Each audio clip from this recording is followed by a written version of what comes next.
Okay, well, for the few folks that may stay here, I was just going to give a quick wrap up here after our fantastic 2 days of 18, 19 different sessions and a range of information from exascale computing to climate change research and the user executive committee best practices.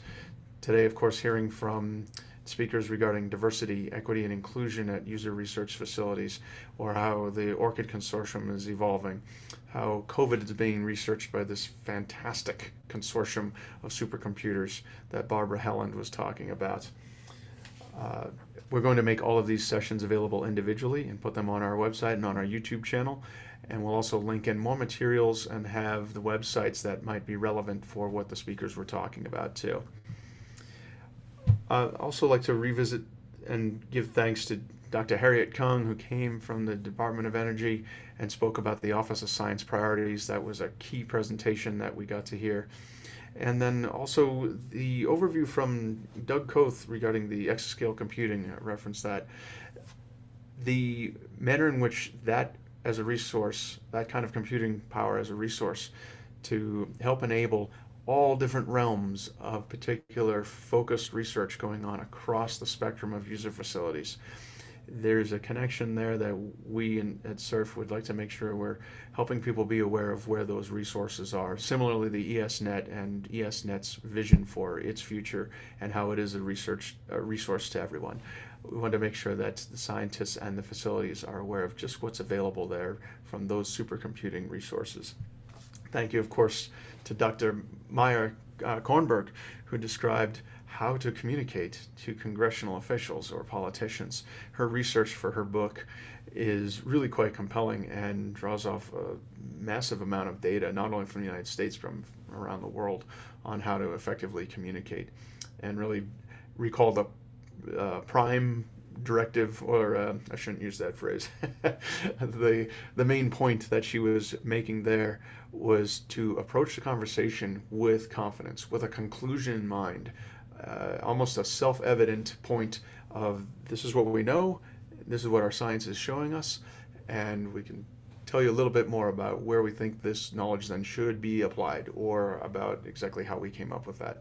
I think that's a great prompt for all scientists and science communicators, is leading with that kind of confidence. Let me bring up on the screen here as well. I'm going to share my screen a quick slide that we had. Okay, to remind everybody, let me go into my slideshow though. And thank you. I think we may have a couple of the new board members in our audience, and I just want to give them a thank you again to the new board members. And for those of you in the audience who may not know these folks, you'll be hearing their names a bit more. We'll have another announcement that goes out to the entire network and through other channels of our social media and our newsletter, highlighting the new board members who have joined us. One last point of outlook for 2022. These are some goals that were more in conversation with incoming board members and what our board internally is looking at. But I wanted to put this out there for anyone who might want to volunteer, just have more of a sense of what it is SSURF's going to be working on into next year. I think there's been a lot of prompts from the sessions during our annual meeting yesterday and today about topics that SSURF can be the convener and the communicator for, workshops, for additional reports, perhaps for other types of gatherings, whether virtual or in person, to get deeper into the details of certain strategies, best practices, research results, and other activities that could be leveraged and shared amongst many more facilities than those who might be at the vanguard of a given type of best practice. And we hope to be a great resource for all of you sharing that. And then another angle that we expect to grow And these new board members will step in and help those who are on the current board who help formulate a new protocol for SURF to be making advocacy statements and communicating more outwardly and perhaps on behalf of the broad swath of user facilities in ways that is more comfortable for us to be doing it as a third-party friend, a third-party advocate for them than a given facility might want to say individually. We can speak up and point to their value and their challenges and how they can be helped by certain political and policy decisions.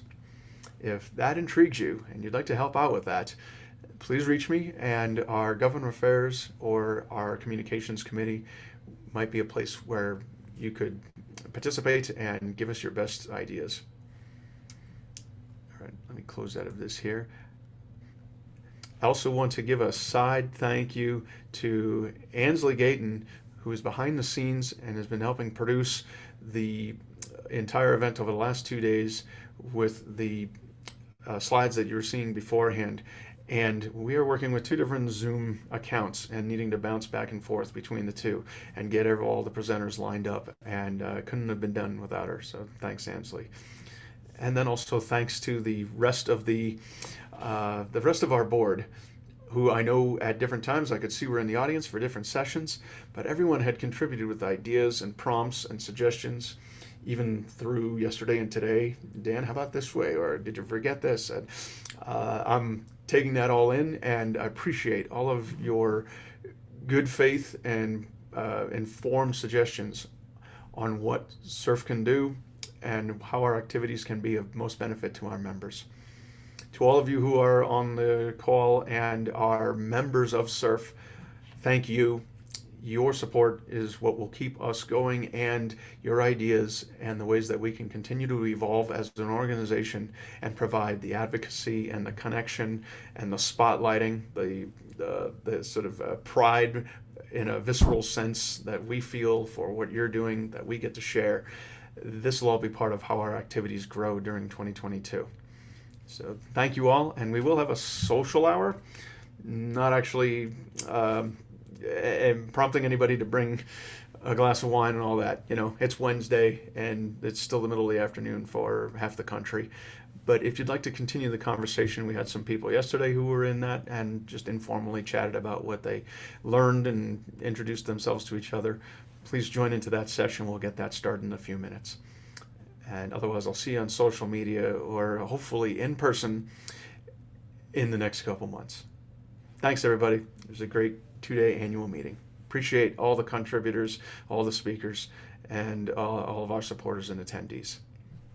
Have a great day.